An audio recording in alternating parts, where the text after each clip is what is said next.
Inatasan naman ng Department of Social Welfare and Development ang kanilang field offices na ipagpatuloy lamang ang kanilang paikipag-ugnayan sa mga local government unit.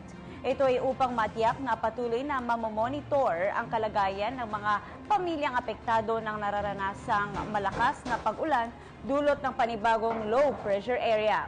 Batay sa ulat ng Disaster Response Operations Monitoring and Information Center ng DSWD, patuloy pa rin nilang binabantayan ang mga apektadong pamilya, lalo na ang 138 pamilya o 500 at 68 katao na nananatili pa rin nasa 3 evacuation centers sa Region 4A. Una nang ipinagutos ni DSWD Secretary Judy Taguiwalo sa lahat ng kinaukulang field offices at disaster teams ang pagbibigay ng tulong, partikular na sa mga lugar na pinaka-naapektuhan ng malakas na pag-ulan.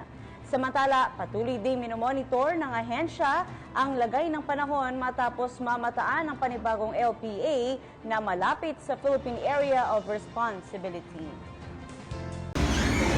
Ako po si Cathy San Gabriel. Subscribe na sa PTV YouTube channel. I-click lang po ang subscribe button.